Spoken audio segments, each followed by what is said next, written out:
Yay, yay, yay, yay, yay, yay, yay. What's happening? What's up, family? TGIF, TGIF. Thank you, family, for tuning in. Tonight is a study night, so we're gonna take it slow. We're gonna grind. We're gonna decipher some of this new language that we are reading on. And the reason, why I'm gonna read a little bit, and we're gonna get into some screen sharing as well. It's about the art of investing, and it's a couple of terms that I want to let everybody know as well. And I am reading from the number one rule, as well as you can see right here, the number one rule. And this author is a good author, man. And I'll tell you guys a little bit of his name is Mr. Phil Town. The simple strategy for successful investing, only 15 minutes a week. All you need is 15 minutes out your time, as long as you understand the terms, and knowing that investing is more dealing with psychological things, dealing with emotion, but as long as you stick to what you know, and you have to get in, do your due diligence, get you some reading in, and figure out what's going on with the companies, check the balance sheets, and we're gonna get into a lot of that tonight. All right, so just bear with me right here, and I'll give you a little brief background on Mr. Phil Town as well. Uh, that way, you kind of like know who Mr. Town is. Give me 1 second here, cause we want to make sure that what you're doing um, when you're investing, cause you work hard for your money, so you want to make sure that everything is going perfect with your investments. Felt like I felt a drop or something. I don't know. Okay. Now, as we get into it, we're gonna start out with the four M's tonight. And the four M's is, does the company have a moat? Does the company have meaning? Does the company have good management? And does the company have a margin of safety? So we're going to break down the meaning, the moat, margin of safety, and the management. We're going to break that down tonight from out of this book right here by Mr. Phil Town, The Number One Rule. And we can get to that. Give me 1 second, family. Let me get my good, what did I do with my coffee? Oh, okay. I see my coffee right. Yeah, you did. I got to have a little mojo on the scene. You know what I mean? Little homemade brew. You did. Little coffee. So, you know, this. Let me tell y'all something right quick. Right. See, people don't like to really get into stuff like this because you have to read, and you got to really study and do your due diligence. Some people just think things gonna happen overnight. Man, just give me the answers. It don't work like that. I can give you the answers, but you ain't gonna know what to do with the actual product. You know what I mean? What I'm giving you. You feel me? So it's like giving you a gun and you ain't never had target practice. So why should I give you the answers? We gonna get through this together. We gonna learn it together, and you're gonna feel good about yourself because that's another W for you. That's a win. You had the knowledge, the temperance, the discipline, to sit down, take time out your schedule to learn something new that you never learned before. And that goes with me. I have to do that to keep pushing, to further the knowledge, to try to learn something every day. I wake up every day to clear out my mind to make room for something new. You understand? So How we gonna start this out? We're gonna go to the action first. First, we're gonna go to a couple of meanings. Let's go to Chat GPT right quick. You know, this is one of my favorite sources here. I like Chat GPT, man, because it's quick, fast, and it's relevant to the cause of what we're doing right here. So, okay.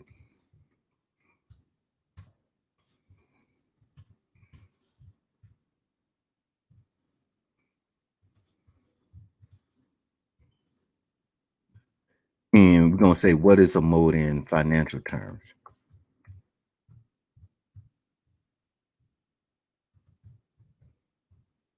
Let's see what it say. Oh, hold up. Let me make sure, cause I gotta make sure. Yeah. Last time I didn't share my screen, so this time we're gonna make sure we share the screen. And give me 1 second here. So let's get to the share screen. You heard me? Let's get it in. See, I like how we doing this here now. So let's get it in. Let's get the share screen here up.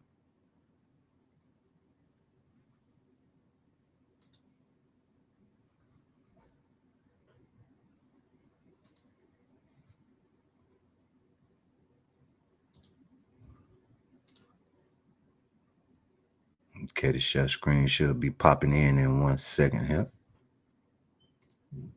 Okay, great. So we finna ask Chat GPT, uh, what is a moat in financial terms? Let's see what Chat GPT. Okay, you see it typing it out real quick here for us. And we'll wait till it's done giving us the complete answer.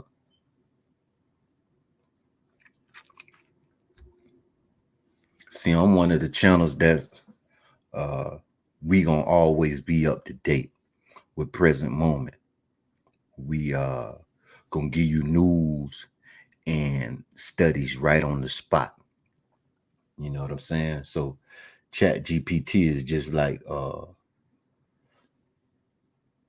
a secretary, a virtual assistant for me. Like it's like one of my partners that I can use to uh, to get the information to you guys, and we can sit here and break it down. So let's get into it. Okay. So what is a moat?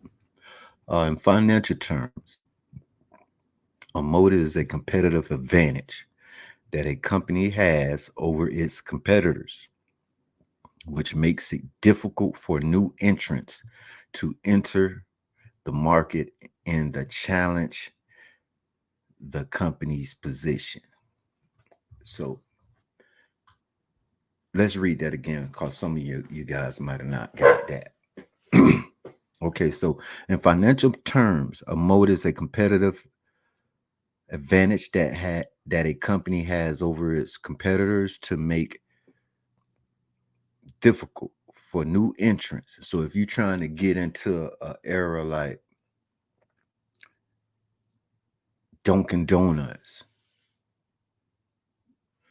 now we know that most of the biggest brands in the donut business is Dunkin' Donuts and Krispy Kreme donuts. Other than that,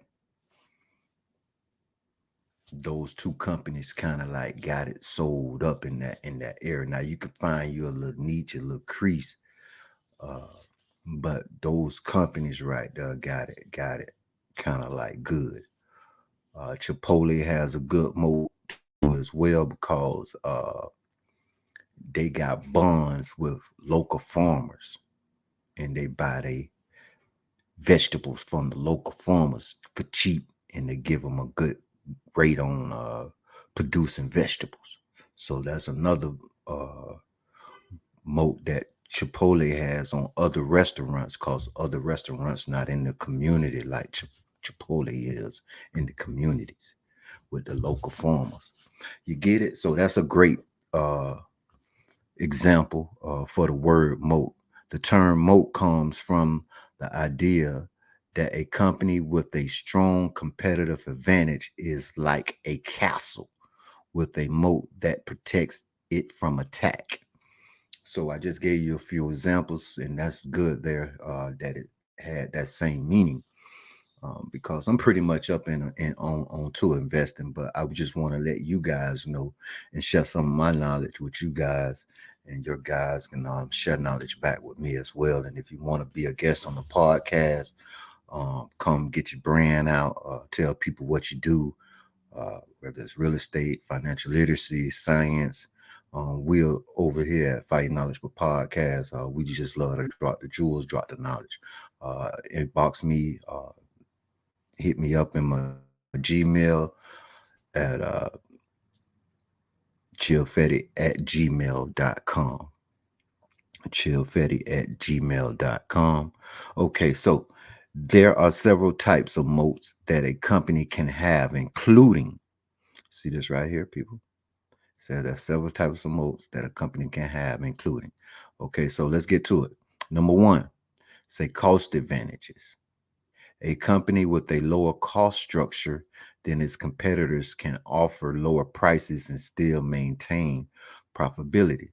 So, who got low price structures, but they still have big companies out there that's similar like them? Let's look at Walmart. Walmart has low cost advantages, but you got people in their field like Kroger, you got Publix, Target, companies like that in their field. But Walmart gonna give you those low profit, low prices, but they're gonna still be able to make profit off of the low prices. Okay, brand power. A strong brand can create customer loyalty and make it difficult for competitors to enter the market. So if you an entrepreneur, you aspiring entrepreneur, you want to make sure you build a great brand, because you're gonna have a lot of competitors in any other markets out there. Pretty much, it's you're gonna compete unless you're just creating a new thing. You know what I'm saying? And then you still gotta make people believe in your brand. Uh, so let's look at a couple of brands with some strong moats that they use as a brand. You got Nike. Nike is a strong company, $1 trillion company. Nike also sells so many millions of pairs of shoes a year. It's over Adidas, it's over Reebok. So Nike is a great sports tennis shoe brand. Another brand that's knocking other brands out the box. See, you got the car market. You might have Benz always versus BMW. You know what I'm saying? Ford always versus Dodge. You feel me? So you got those strong brand powers out there. So you got to make sure you build a brand, because you always gonna have a competitiveness. You got Apple. People love the iPhones, but you got your Android users too. Some people love Android, So you got to weigh your differences on that. Okay, network effects. A company with network effects has a product or service that becomes more valuable as people use it. This makes it difficult for competitors to gain market share. And that's another thing. So when you look at companies like Amazon, they got the cloud, they got where you can have stores on their site. They ship products to you. Amazon Prime, Alexa. They got so many services. That it's hard to stay away from out of the network because they give you something every time. American Express, you buy stuff, they're gonna keep giving you points for everything you do. Apple is the same way. You got the app store. So stay inside the store, get the apps, get the health app, get the, you know, it's just so plentiful with what a company does to keep you inside its ecosystem, its network. Okay. So these are strong moats. Let's look at switching costs. Switching costs. If it is difficult or expensive for customers to switch to a competitor's product, then the company has a strong competitive advantage. That's why when you get these phone companies like Verizon, AT&T, Sprint, Boost, down the Metro, down the Crooked, every company wants you to come over to the day company so that the other company won't go and match the cost. So they'll do what they call cost and compare average. So if the other company giving you the phone price for $39.99 a month in 2 lines, they say, okay, we're gonna match that and we'll give you a third line at a discount or the third line free. So it's always able to stay flexible in its pricing range. That's another good strong moat.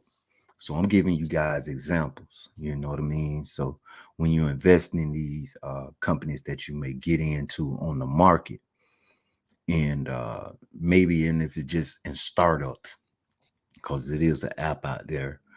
You got Start Engine, which what the guy off of Shark Tank, Kevin O'Leary, he's on part of that too. Shark Tank, Start Engine. It's an app on iOS as well. Start Engine. You can get into that, and you can start investing in startups before they even go public. You know, I got into one back in 2018, which was Atlas Motor Vehicles. It's AMV on the stock market now. I got into that in 2018 off a Start Engine, and they legit. They send you a certificate, and the company just went public September last year and made its IPO. So you know it was good for me to get into that 5 years ago. So I'm just giving you guys heads up, some jewels, some gems, so you can use this information and apply it. Let's get into intellectual property.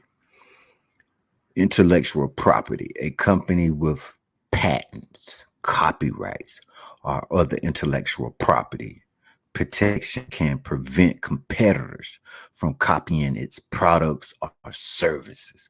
Now, we know we got some companies out there with a lot of good intellectual property that own patents, copyrights, and other intellectual property. Let's say, for instance, Facebook, the Meta book company, Mark Zuckerberg. He seen that Instagram was finna get ready and take off, so he hurried up and brought that company because he saw the potential in it and how big it become. And so he got it, he patented it, he got the copyrights to it. That's his company now. So you want to make sure that when you bringing out a product or your brand, you want to make sure that if it's an innovative company that you're investing in, making sure that they got all their products with patents, they copyrighted. Even as you being an entrepreneur, these are some of the things that you want to do. You want to patent your product. You want to make sure your books are copyrighted, digital copyrighted, whether published right. You want to make sure everything is to the T. Okay. And that's what you want to look for inside of these companies that you're investing into as well. So when companies like coming out or doing IPOs, you want to make sure those some of those companies got patents for their products. You know what I mean? And the intellectual property. Okay, so a company with a strong moat is often considered a good investment because it is less likely to be threatened by new entrants and therefore has a greater ability to generate consistent profits over long term. So let's get back to it here, people. All right, so we just read a little something from Chat GPT, so we gonna keep some sources. We gonna let you know that we is just not talking. We is giving it to you real. We over here with the knowledge, and we gonna keep on working. You know what I mean? We gonna keep on working and giving it to you because of the simple fact. This channel here is about getting the information out. And we're gonna have a little few zings and dings in here soon.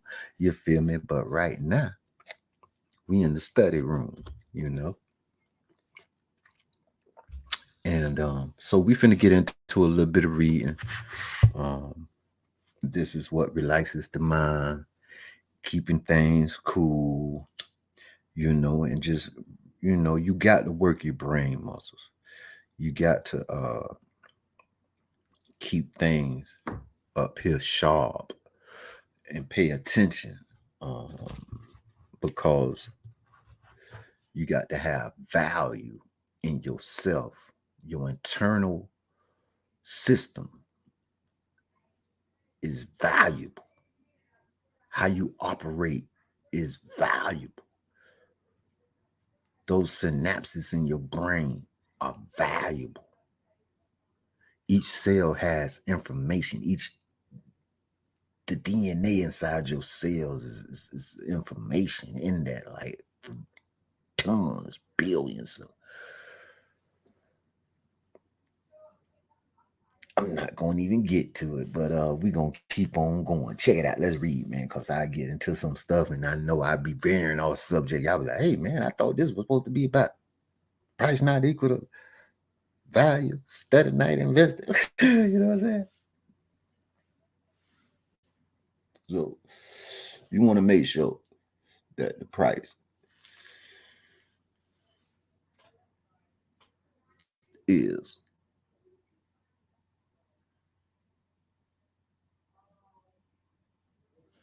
what you can get when you sell it later down the line 10 times more. You did. So let's go. Let me drink a little bit of Miss Hood. It's your boy, this your host off the Chill Feta once again checking in.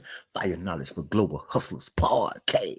Yeah, we finna get into this little reading right here. So what we're gonna read is the 4 M's. So I don't know if y'all can see that, but y'all probably can't. I don't know, man. But probably couldn't. But let me see it back here. Yeah, the 4 M's. So I'm finna read a little something for y'all. Probably had a little bit close to the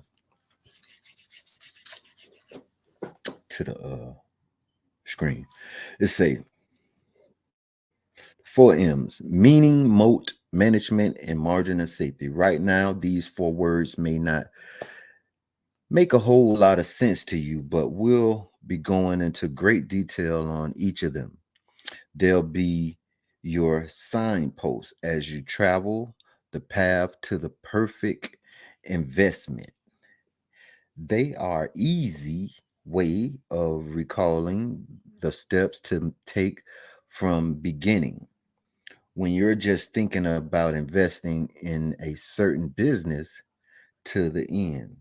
When you're ready to buy that business with your hard-earned money. Yeah.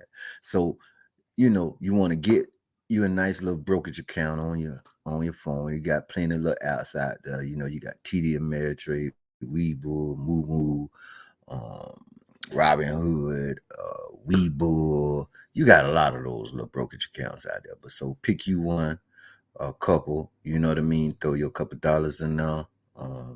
Start out small, take your little baby steps because you just starting to invest, and pick you something like we'll get into ETFs because some people not good at investing in single stocks. So you want to make sure that you get with your financial advisor. I am not your financial advisor.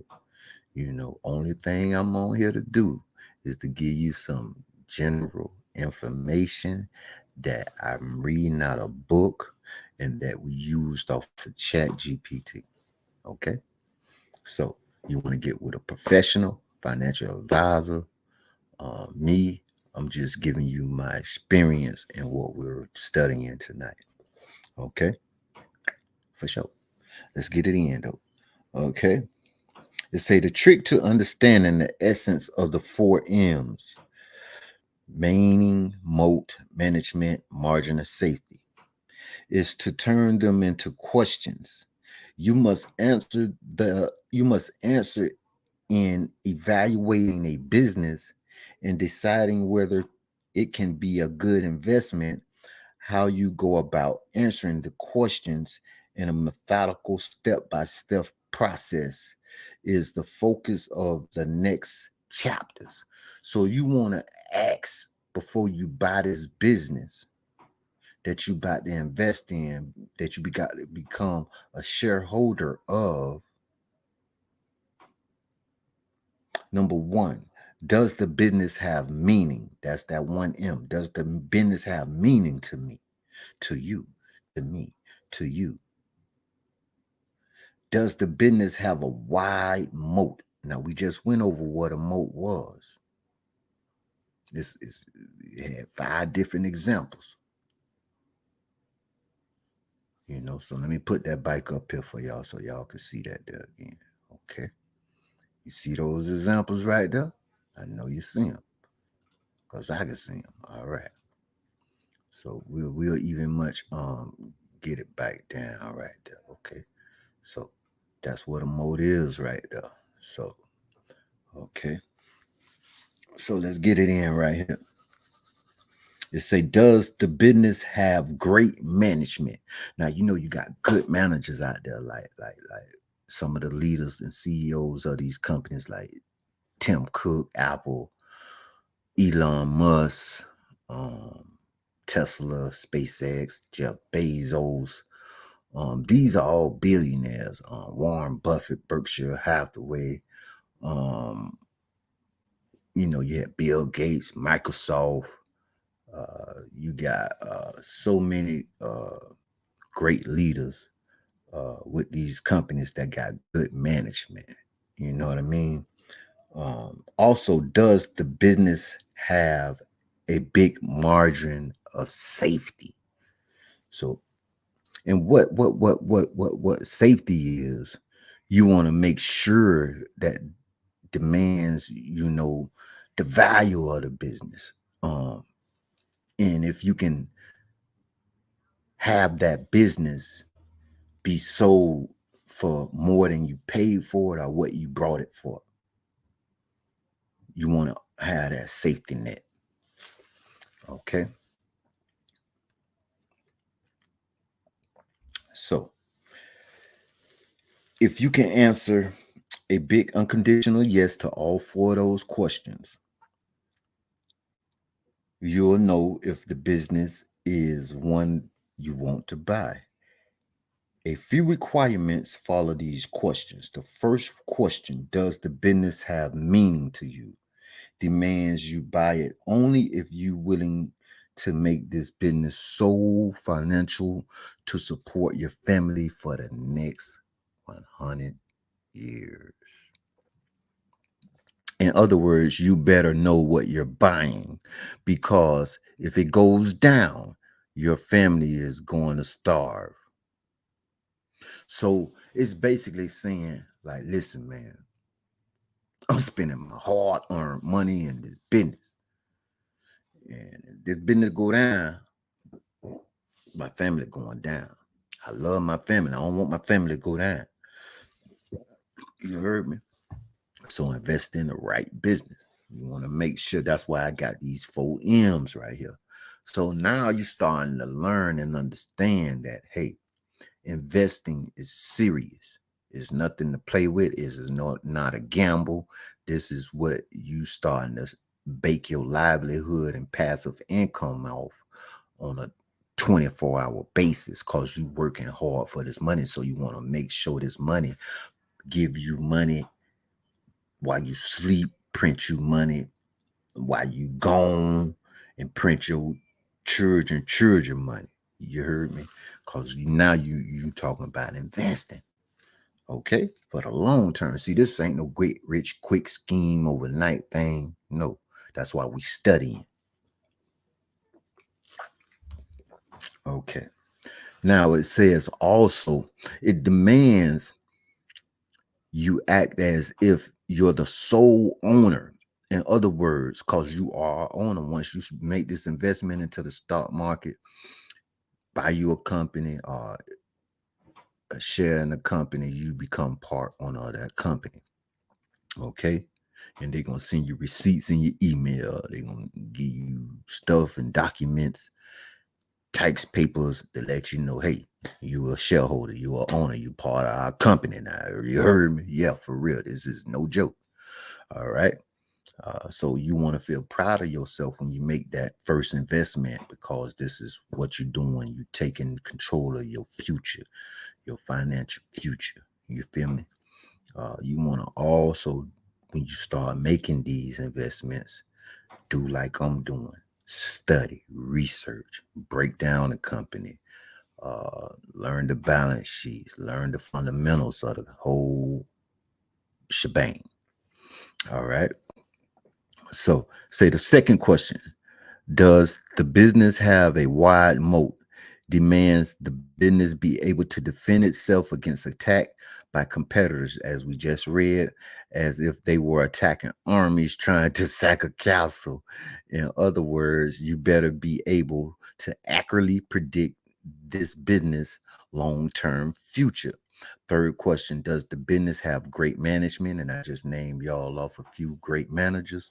Um, this demands you be confident that the people running the business are doing so as if it was their family only means of support for the next 100 years. In other words, you better be convinced they're not going to rip you off for the short-term benefit of their own, So that's why you want to invest in these strong companies, and then you got stocks in there like the S&P 500, the VOO.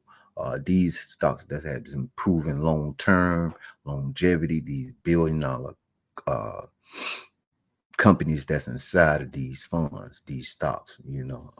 500 of the best companies in the world. So, and these are picked by a bunch of people that's already knowing what's going on behind closed doors in the company's balance sheets. And you can also check these company balance sheets and do your due diligence.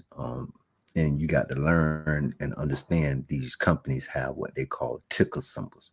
So you got to learn the ticker symbols, but you can go in there and research the companies by their ticker symbol or just the company name, and they'll give you the ticker symbol. That way you can figure out what's going on. Uh, but we're going to get into a lot of this here tonight.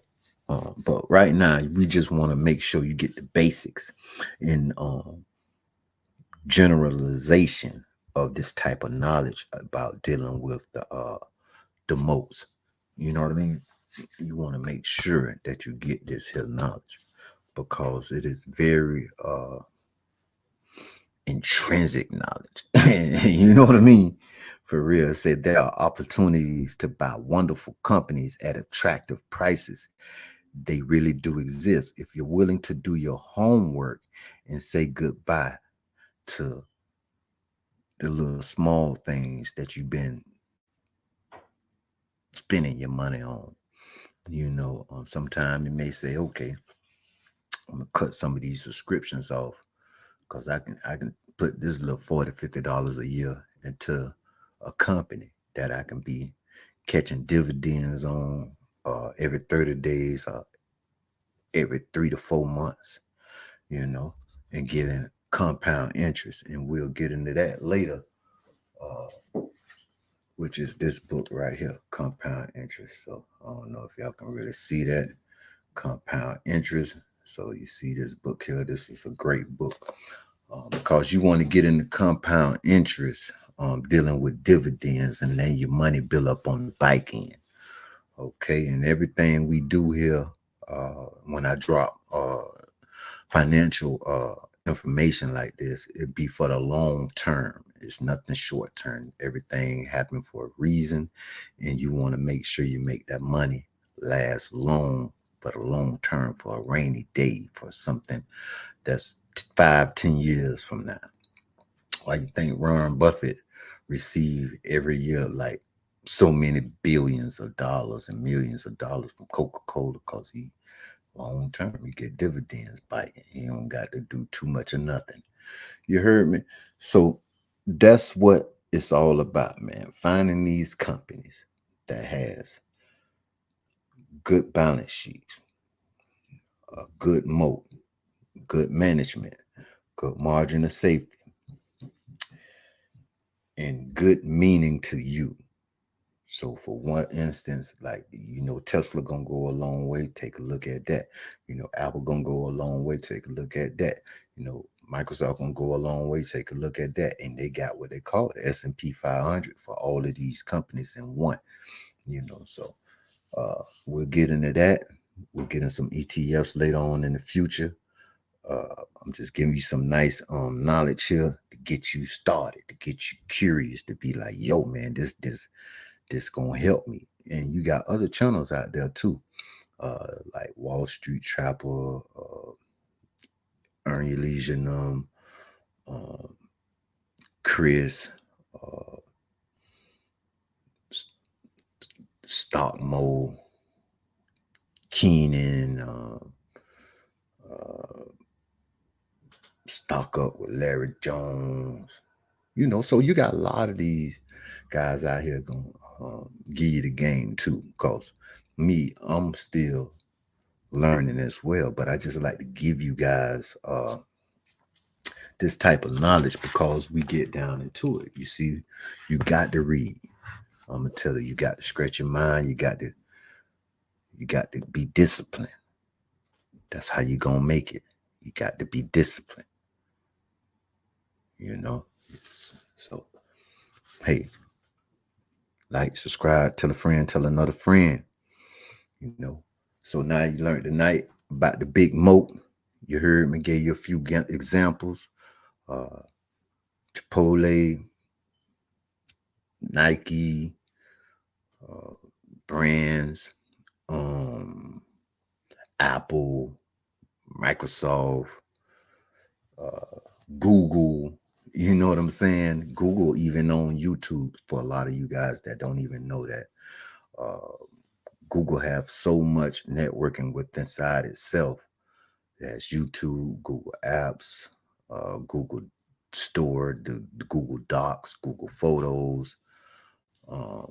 It has so much in store when you hit that little checkerboard thing up there, tab, and you'll see a lot of things it has to offer. So just know, man, it's the world's largest search engine. And when they come out with their own AI, the world better be on point. So, but we're going to get it to you here first, baby. Fire Knowledge for Hustlers, Global Podcast. And we gone, man. It was good talking with you guys. I'm going to give y'all a quote, though, before we get up out of here. Let me see. It says, buy a business, not a stock. Okay. An invasion of armies can be resisted, but an idea whose time. Oh, it said an invasion of armies can be resisted, but not an idea whose time has come. Victor Hugo. Wow, that was fire. So basically, an army can be resisted, but if you got that right idea and it's time for that idea to come to fruition, can't be stopped. Fire Knowledge for Global Hustlers podcast. You heard me. For real, man. Fire Knowledge for Hustlers. We out of here. Like, share, and subscribe. And tell a friend. Check in. Hit that little notification bell for when I go live. We right on you.